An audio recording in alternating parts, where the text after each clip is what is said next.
నమస్తే రమగారు. నమస్తే జయ. రమగారు, ఏదైనా చందమామ కథ ఒకటి చెప్తారు? చెప్దాం. ఏం చెప్దాము? లంకిబిందెల కథ చెప్తాను జయ. ఓకే. అయితే లంకిబిందెలు బోల్డ్ అని చెప్పుకున్నాం మనం అబ్బా! నా కూతురికి భలే ఇంట్రెస్ట్ అండి. కదా! ఆ! నాకు గూడా అవునా? లంకిబిందెలు అనగానే అవి ఎలా ఉంటాయి? అందులో ఏముంటాయి? చిన్నప్పుడు చాలా ఆలోచించేవాళ్ళు. ఆ! అయితే లంకిబిందెలు దొరికాయి అనుకో మనకి. ఆ! ఎవ్వరికీ తెలియకుండా దాన్ని దాచిపెట్టడం ఎలా? అది కూడా ఆలోచిస్తారా మరి మీరు? అది ఒక పాయింట్ కాదా?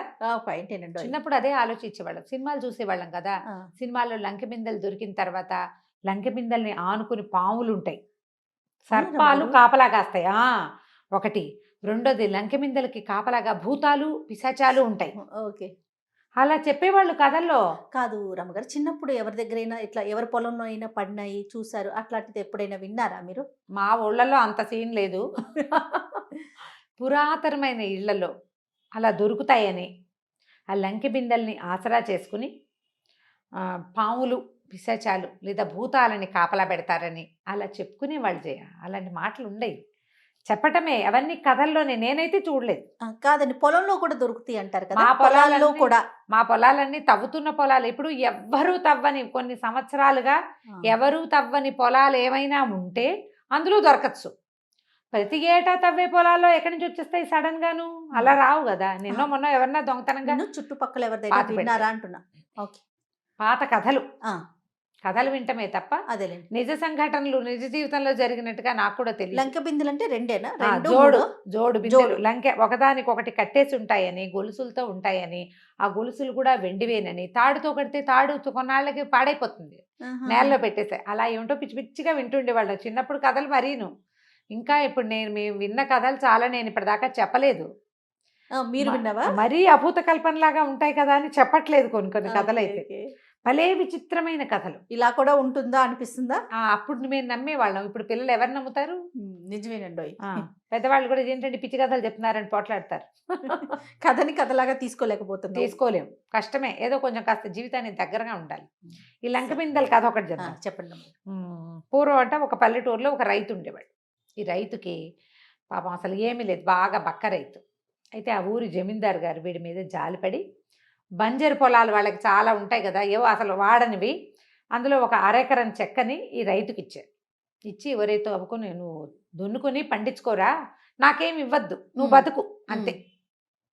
ఈ అరెకరం మా తాత నాకిచ్చాడు, నేను నీకిచ్చాననుకో అంతేనన్నాడు." ఊళ్ళో వాళ్ళంతా ఓహో అన్నారు. మన రైతు కూడా సంతోషించి సరే ఎవరో స్నేహితుల దగ్గర వాళ్ళ దగ్గర వీళ్ళ దగ్గర ఒక అది తెచ్చుకున్నాడు. నాగలి తెచ్చుకుని ఓ జత ఎడ్లు బాకి అందరిని అడిగి, అంటే జమీందారు గారు పొలం ఇచ్చి వాడిని బతకమంటే మనం ఎడ్లన్నా ఇవ్వకపోతే ఎట్లా అని ఊళ్ళో జనాలు ఇచ్చారనమాట. దీన్ని తవ్వాడు. తవ్వుతుంటే మీద నాగలి పెట్టి దున్నేసరికల్లా ఓ రోజంతా దున్నాడు. రెండో రోజుకి ఈ అరకకి నాగలి కొర్రుకి ఏదో పట్టుకుంది. తీరా చూస్తే అతను అదంతా తవ్వేసరికల్లా 2 బిందెలు బయటపడ్డాయి. దాని నిండా బంగారు కాసులున్నాయి. ఆశ్చర్యపోయాడు. అయ్య బాబోయ్! ఏనాటితో ఇది జమీందారు గారి పొలం కదా! ఇప్పుడు గనక బయటకొచ్చిందా జమీందారు ఒప్పుకుంటాడా? తీసేసుకుంటాడు. నిజానికి ఈ ముక్క మనకిచ్చింది. నాకు గనక ఇవ్వకపోతే ఇలాగే బంజరుగా పడుండేది. కాబట్టి ఇది నాదే. ఇది నేనే ఉంచుకోవాలి. ఇంటికి తీసుకెళ్దాం అనుకున్నాడు. లేకపోతే లేవట్ల బిందెలు మహాబరువుగా ఉన్నాయి. రెండో మనిషి కావాలి. ఈయన దగ్గర ఎడ్లున్నాయి గానీ బండి లేదు. ఓహోహో! బండి మీద పెట్టి తీసుకెళ్తే అందరూ చూడరు. చీకటి మాటన ఎవరి బండి తీసుకొస్తాను? ఏ మనిషిని తెచ్చినా వాడికి వాటా ఇవ్వాలి, లేదా జమీందారికి తెలిసిపోతుంది. అందుకని పెళ్ళాన్ని తీసుకెళ్దాం అనుకున్నాడు. ఓకే. కానీ ఇతని భార్య వెర్రిబాగులది. అమాయకురాలు. కరెక్ట్ పదం అదే. వెర్రిబాగులుతనం అంటే అమాయకత్వాన్ని అయ్యో పాపం అమాయకురాలు అని అనుకోవడానికి వీల్లేదు. వెరితనం అనమాట. ఇది చెప్పచ్చు చెప్పకూడదు అవి దానికి తెలియవు. అందుకని ఏమనుకున్నాడు, భార్య ఎవరికైనా చెప్పినా ప్రమాదం లేకుండా ఉండాలి. బాగా ఆలోచించాడు. సరే ఏం చేశాడు, ఆ బిందెల్ని అక్కడే కప్పెట్టేసి నాగలి అరక తీసుకొచ్చి నాగలి తీసుకొచ్చుకున్నాడుగా, నాగల్ని తర్వాత ఎడ్లని తీసుకొచ్చి ఆ స్నేహితుడు ఎవడైతే తనకు తవ్వడానికి ఇచ్చాడో దున్నుకోవడానికి వాళ్ళకి అప్పచెప్పాడు. బాగా చీకటి పడ్డాక ఏం చేశాడు, వెళ్తూ వెళ్తూ డబ్బులు దగ్గరున్న సంతలో కాసిన చేపలు ఓ కోడి కొన్నాడు. కోడిని ఏం చేశాడు, చెరువు దగ్గర వల వేసుకుంటున్నారు రోజు వాళ్ళు. వలేస్తారు చేపలు పడ్డానికి. చెరువులో ఓ పక్కన వల కట్టి పెడితే ఆ వల ఇంకా ప్రయత్నం ఏముండదు. సాయంత్రానికి ఓ 2, 3 చేపలు పడ్డాయి అనుకో అవి వండుకు తింటారనమాట. ఓకే. ఆ కోడిని చేపలు కొన్నాడుగా, కోడినేమో ఏం చేశాడు, ఆ వలలో కూర్చోబెట్టాడు. ఉమ్, మాట్లాడకుండా వినాలి. ఉమ్, కోడిని వలలో కూర్చోబెట్టాడు. అక్కడి నుంచి వెనకాల దొడ్లో తమ ఇంటికి వెనకాల భాగంలో ఉచ్చులు పెడతారు. ఏంటంటే పక్షులు అవి వాళ్తే ఏదైనా పక్షి అందులో పడింది అనుకో, పిట్ట మాంసం తినటం కోసం. ఓకే. ఉమ్, ఆ రోజుల్లో పేదవాళ్ళు వాళ్ళు బతకటా అన్నం తినాలి, కూర కావాలి కదా, ఆధారు పాపం. అందుకని ఆ ఉచ్చుల్లో ఏం చేశాడు, ఈ చేపల్ని ఇరికిచ్చాడు. కొనుక్కొచ్చిన చేపల్ని ఇరికిచ్చి మెల్లిగా భార్య చూడకుండా ఈ పని చేసి ఇంట్లోకి వెళ్ళాడు. వెళ్ళేసరికల్లా వాళ్ళు ఆవిడని, ఏమిటి చేతులు ఉప్పుంటూ వచ్చావు, ఏం వండుతాను, నువ్వు ఏదైనా తెస్తావనుకున్నాను, ఆ అరకలు గట్ట అక్కడ దున్నిన వాడివి, ఆ సంతకెళ్ళి ఏదైనా తేగూడదు, కాస్త కూర వండుకునేవాళ్ళం అనేసరికల్లా అతనేమన్నాడు, అక్కడ పని అవ్వలేదే, అయినాను మనం దొడ్లో ఉచ్చులేసాము, చెరలో వాలేసాము, ఏం పడ్డాయో చూద్దాం పదా అన్నాడు. భార్యను వెంబడి వెళ్ళాడు. వెళ్ళేసరికల్లా దొడ్లోకి వెళ్ళేసరికి ఉచ్చుల్లో చేపలు పడ్డాయి. అరే భలే వింతగా పడ్డాయి, ఉచ్చుల్లో చేపలు పడ్డం ఏంటి, ఎక్కడా వినలేదు అని చేపలన్నీ ఊడదీసింది. ఉచ్చుల్లో పడ్డ చేపలు చావు, చస్తాయి, చచ్చినాయి ఎలాగో, అవి చచ్చు చేపలే. ఆవిడ తెలియదుగా, చేపలన్నీ ఊడదీసి బొట్లో వేసుకుంది. ఏమీ నీళ్లలో వలేసాం కదా, 2 చేపలు పడ్డాయేమో అక్కడ కూడా చూద్దాం పా అన్నాడు. అక్కడికి తీసుకెళ్ళాడు. ఈ వలలో ఓ కోడి పిల్ల తేలుతుంది. కోడి హే అది ఉత్సాహపడింది, అర్రే రే రే కోడి భలే పడింది, ఎవరి కోడో, పోనీలే మన వల్ల పడితే మందే. అక్కడి నుంచి వల్లోంచి కోడిని తీసుకొచ్చారు. కోడిని తీసుకొచ్చాక ఇంట్లో పెట్టుకోగానే ఏమన్నాడు, ఏమేమే చీకటి పడింది, మన పొలంలో లంకిమిందులు దొరికినాయే, బరువుగా ఉన్నాయి, ఇద్దరం పోయి తెచ్చుకుందాంపా అన్నాడు. అనేసరికి సరే కోడి చేపలు ఇంట్లో పెట్టింది, భర్తతో కలిసి చీకట్లో బయలుదేరింది. రాత్రి అయిపోయింది, చుట్టుపక్కల ఎవరు లేరు, ఇద్దరు నడుచుకుంటూ పోయారు. ఇతను ఏం చేశాడు, సాయంత్రం అక్కడి నుంచి వచ్చేటప్పుడు, సంత నుంచి వచ్చేటప్పుడు ఒక కుండతో ఎర్రనీళ్ళు, ఓ చెట్టు మండ అక్కడ పెట్టాడు తమ పొలం దగ్గర. భార్య చీకట్లో నడుస్తుంది, వాళ్ళకి లాంతర్ సౌభాగ్యం కూడా లేదు, వాళ్ళ జీవితాలకి అలవాటుగా దారిని పోతున్నారు అంతే. ఆ చెట్టు మండ, వేప చెట్టు మండ అని కుండలో ముంచి చిలకరిచ్చాడు. చిలకరిచ్చేసరికి జల్లుమని నీళ్లు పడ్డాయి. చెట్టు కొమ్మ చిలకరిస్తే నీళ్లు పడవు. ఆ కంగారు పడి, అయ్యో అయ్యో వాన అయ్యా, మబ్బులేని వాన ఎట్లా కురుస్తుంది ఏంటి, వాన వస్తుంది, ఎక్కడి నుంచో చినుకులు పడుతున్నాయని. చినుకులు కాదే, మబ్బులేని వాన, నెత్తుటి వాన, చూసుకో ఎర్రగా ఉన్నట్టుంది అన్నాడు. ఏం కనపడుతుంది, ఇంటికి వెళ్ళాక వెలుగులో చూసుకుంటానండి. ఎర్ర నీళ్ళు ఆరిపోయాక కూడా ఎర్రగానే ఉంటాయి. బొళ్ళంతా పడ్డాయి ఆ ఎర్ర నీళ్ళు. అక్కడి నుంచి వాన ఆగిపోయింది. ముందుకు వెళ్ళేసరికల్లా తమ పొలం వచ్చింది, జమీందార్ గారు ఇచ్చింది. సరే గుర్తుపెట్టాడు అక్కడ ఒక పుల్ల, ఆ పుల్లని తీశాడు. ఇద్దరు కలిసి చెరుకో బింద ఊడదీసి, గొలుసు ఊడదీసి చెరో బింద నెత్తిని పెట్టుకుని మోసుకొని తీసుకొచ్చారు. తీసుకొస్తుంటే ఏమైంది, దారిలో ఆవులు రాత్రి బ్రహ్మని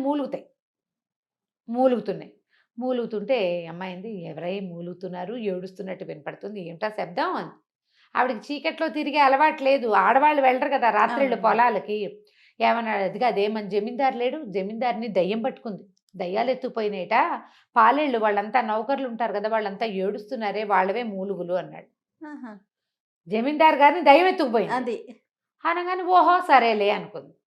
సరే ఇద్దరు వచ్చి వెనకాల ఏం చేశారు, ఎవరికి చెప్పకూడదే పిచ్చిబందా, దాచిపెడదాం, వీటిని బయట పెట్టుకోకూడదు అన్నాడు. ఇద్దరు కలిసి దొడ్లో ఓ చోట గొయ్యి తీశారు, ఈ బిందెలు 2 పాత పెట్టారు. ఆవిడేం చేసింది, ఇంట్లోకి వెళ్ళి ఆ చేపల రుద్ది కూర వండింది, కోడిని రేపు వండుకుందానిలే, అన్నం ఉందిగా అంది. ఇద్దరు కలిసి అన్నాలు తినేశారు. అన్నం ఉంది, చేపల కూర వండుకున్నారు. ఆ కోడి ఎక్కడో పెట్టుకుంది.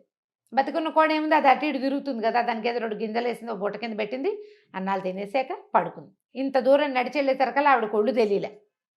ఇతను ఏం చేశాడు, ఈయన మంచి ఉత్సాహం మీద ఉన్నాడు కదా, ఎక్కడైతే గొయ్యి తీసి పాతి పెట్టారో అక్కడ గుర్తుగా పుల్ల కూడా పెట్టుకున్నారు. ఆ పుల్లను అక్కడే ఉంచి ఆ బిందెలు 2 అక్కడి నుంచి తీసేసాడు అతను. ఇంకో చోట గొయ్యి తవ్వి నగల మొత్తం బంగారం, అందులో కాసులు ఉన్నాయిగా, కాసులు 2 ఓ గోతులో, బిందెలు 2 ఇంకో గోతులో పాతి పెట్టేశాడు. తను పాతిన వాటికి గుర్తులు పెట్టుకున్నాడు. సరే మర్నాడు తెల్లారింది, పనిలోకి వెళ్తాను నేను, చెరువుకి వెళ్తా, చేటకెళ్తా ఏదో చెప్పాడు. ఈవిడంది, ఏమయ్యా చీరలన్నీ కోకలన్నీ చెరిపోయినాయి, మరి 4 కాసులు ఇవ్వకూడదు, 4 చీరలు కొనుక్కుంటాను అంది. అనేసరికల్లా కాసులు ఏమిటి, ఏం కాసులు నీ మొహం అన్నాడు. కాసులు ఎక్కడివి మనకి, జమీందారు ఇచ్చిన పొలం దున్నుకుంటే అప్పుడు కదా మనకి డబ్బులు ఇచ్చేది అన్నాడు. అనేసరికల్లా ఆవిడ, అదేంటయ్యో ఈ రాత్రి మనమే కదా కాసుల బిందెలు తీసుకొచ్చి దొడ్లో పాతి పెట్టామంటే, నీ బోందా, నీ కాలు వచ్చినట్టుంది పిచ్చమొహం, ఏమీ లేదు అలాంటివి అన్నాడు. అనేసరికి ఈవిడ గుండు మండిపోయింది. రాత్రి ఆ వజాన అక్కడి నుంచి చీకట్లో మోసుకొస్తే అట్లా అంటావా అని ఆవిడ, ఏం మోసుకురావటమండి, మనం ఎక్కడికి వెళ్ళాం, చేపల కూర వండేవు తిన్నాం అంతే అంటాడు. వాదన పెరిగింది, పోట్లాడుకున్నారు. ఆవిడ చేతిలో ఉన్న చట్టికుండా విసిరేసింది. ఆయన దొంగలాడుతూ లేచి వెళ్ళిపోయాడు పొలానికి. ఈవిడ ఏం చేసింది, మొగుడిని నోటుకొచ్చిన తిట్లన్నీ తిట్టుకుని చచ్చినట్టు డబ్బులున్నా కూడా నాకేమి ఇవ్వనంటాడు, నగా నాణ్యం లేకపోతే పీడ వైరి, అన్ని డబ్బులు ఉంటే కోకలను కొనుక్కోవచ్చు కదా కనీసం అనుకుంది. సరే ఏం చేసింది, మంచినీళ్ళు బిందె పుచ్చుకుని మంచినీళ్ళు తెద్దామని చెరువు దగ్గరికి వెళ్ళింది. నూతి దగ్గరికి ఆ ఊళ్ళో ఉన్న ఓ భూషయ్య గారి పెళ్ళాం వచ్చింది. వచ్చేసరికల్లా ఏమిటే రొసరొసలాడుతున్నామని ఆవిడ అడిగింది. అడగగానే రొసరొసలాడికి ఏం చేయను వదినా, మా ఆయన ఎంత పిసినుకుంటో తెలుసా, రాత్రి 2 బిందెలే కాసులు తీసుకొచ్చి దొడ్లో పాతి పెట్టాం. దుర్మార్గుడు, ఒక కోక అనుకుంటానంటే డబ్బులు ఇవ్వనన్నాడు. అంటే బిందెలు ఎక్కడ మీకు అని అడిగింది ఆవిడ. అదేంటి, జమీందారు గారు ఇచ్చిన పొలంలో లంకి బిందెలు పడ్డాయి వదినా, రాత్రి మోసుకొచ్చాం మేమిద్దరం అన్నది. అనేసరికల్లా ఇంకేముంది, ఊరంతా వెళ్ళిపోదు, భూషయ్య గారి పెళ్ళాం ఊరుకుంటుంది. ఊరంతా చెప్పేసుకున్నారు. సాయంత్రం అయ్యేసరికల్లా జమీందారు గారు వచ్చేసారు. దుర్మార్గుడా, నేను నీకు పొలం ఇస్తే నా పొలంలో లంకి బిందెలు పడ్డాయంటే అవి నావి కదా, మా తాత ముత్తాతలు ఏనాడో దాచిపెట్టి ఉంటారు, బిందెలు తీ అన్నాడు. బిందెలేంటి బాబు, బిందెలు ఎక్కడ పడ్డాయండి, నేను నిన్న తవ్వేనంతే అనేసరికల్లా అదేమిటి నీ పెళ్ళని చెప్పింది, పిలవండి భూషయ్య, ఈ పెళ్ళని రైతు పెళ్ళాన్ని సాక్ష్యానికి అన్నారు. భూషయ్య గారి భార్య చెప్పింది, ఈ అమ్మాయి లంకి బిందెలు మోసుకొచ్చాం నేను మా ఆయన అని చెప్పింది నాకు అని. చెప్పావా అంటే చెప్పానంది. అబద్ధం బాబు, దానికి తెలీదు, బిందెలేమిటి అది అట్లాగే చెప్తుంది అన్నాడు. అనేసరికల్లా ఆవిడ కోపం వచ్చేసింది. అమ్మాయికి కొంచెం వెరిబాగులది కదా, ఇంకా నయం నువ్వు నా దగ్గర అబద్ధాలు ఆడాడు, జమీందారు ముందు అబద్ధాలు ఆడతావా, మనం నిన్న రాత్రి వెళ్ళినప్పుడు మనం వెళ్ళేటప్పుడు ఏమైంది, ఉచ్చుల్లో ఏమో చేపలు పడ్డాయి, వాళ్ళలో ఏమో కోడి పడింది చేపల వల్ల అనగానే అందరు నవ్వారు. ఇటు పిచ్చి మాటలు మాట్లాడుతుంది వెర్రిబాగులది. ఈతన్ని ఎత్తి బాదుకున్నాడు. చూసారా బాబు, ఇదండి దీని సంగతి అన్నాడు. ఇలా పిచ్చి పిచ్చి మాగా వేషాలు వేసామంటే మర్యాదగా ఉండదు. రాత్రి మనం వెళ్ళేటప్పుడు నెత్తుటివాని గురవలా, మన ఇద్దరం చెరుకో బిందె నెత్తి మీద పెట్టుకోవాలా అంటే ఈయన ఇట్లా చూస్తున్నాడు. జమీందారు కేసు రైతు, చూసుకోండి బాబు మా ఆవిడ సంగతి అని. అక్కడి నుంచి మేము తిరిగి వచ్చేస్తుంటే ఆ పెద్ద పెద్ద మూలుగులు ఏడుపులు వినిపించినాయి. జమీందారిని దయ్యం ఎత్తుకెళ్ళిందని చెప్తేవి కాదు అంది. అనేసరికల్లా జమీందారికి అర్థమైంది, ఇది అన్ని తింగర మాటలు మాట్లాడుతుందని. చిచ్చి, ఇది ఒక తింగర బందలా ఉంది, ఏదో అబద్ధాలు చెప్తే అవన్నీ నేను నమ్మి అనవసరంగా ఇంత మటుకు వచ్చాను. ఒరే నీకు ఇచ్చిన చెక్క నువ్వే దునుకోపోరా, నేను పొరపాటు వచ్చాను అని ఆయన లేచి వెళ్ళిపోయాడు. అక్కడి నుంచి అందరూ తలా మాట మాట్లాడారు, నవ్వారు. అంతా ఇది మామూలుగా అమాయకురాలు వెరిబాగులదని తెలుసు కానీ మరి ఇంత వెరిబందని తెలియదు మాకు. అయ్యో జమీందారు ఎదురుగుండా ఉండగానే ఆయన దైవతికెళ్ళిందని చెప్తోంది అని పోయారు తలా పక్క. ఇవి మెల్లిగా భర్త దగ్గర చేరింది. ఏమో నిజం చెప్పు, రాత్రి మనం 2 బిందెలు తెచ్చాం కాదు, లేదే అన్నాడు. అయితే రాత్రి పడ్డ నెత్తుటిపాన, రాత్రి పడ్డ కోడి, రాత్రి పడ్డ చేపలు, రాత్రి జమీందారిని ఎత్తుకుపోతే అందరూ ఏడ్చింది అవి అంది. నీకు కళ వచ్చిందే అన్నాడు. అట్లాంటి కళ్ళు వస్తాయా అని ఆశ్చర్యపోయింది. సరే ఇంకేముంది, ఇక నిజమయ్యే అవకాశం లేదు. అక్కడి నుంచి ఏం చేసింది, రాత్రి మనం పుల్ల పెట్టితే అని పరిగెత్తుకుంటూ పోయి అక్కడ తవ్వింది. ఏమీ లేదు అక్కడ. అట్లాంటి కళ వచ్చిందా నాకు, చేపల తేపులు ఇంకా వస్తున్నాయే అనుకుంటోంది.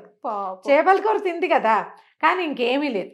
అక్కడి నుంచి ఇతను ఏం చేశాడు, ఆ కాసులు బయటికి తీయకుండా ఆ పొలం దున్నుకుంటూ క్రమంగా కాస్త ధనవంతుడయ్యాక తన డబ్బులు నిదానంగా పెట్టి, ఎందుకంటే భార్య వెరిబాగులది, తెలియజేస్తే మొత్తం పోతుంది. దాని వెరిబాగులతనాన్ని ఆసరా చేసుకుని దాని ఇంట్లోనే తన అమ్మాయిని ఏం చేయలే, ఉంచుకున్నాడు తనతో పాటే. కానీ దాన్ని ఆసరా చేసుకుని ఈ డబ్బులన్నీ సంపాదించేసుకున్నాడు అనమాట. ఊళ్ళో వాళ్ళంతా ఊరుకున్నారు. తర్వాత అమ్మాయి నగలు కొన్నా నాణ్యం కొన్నామన్నా ఎవరు నమ్మేవాళ్ళు కాదు, పట్టించుకునేవాళ్ళు కాదు. వాడు సంపాదించుకుంటున్నాడు అనుకుని ఊరుకునేవాళ్ళు. కథ కంచికి మనం ఇంటికి. చాలా బాగుంది, చిన్న క్యూట్ స్టోరీ కదా.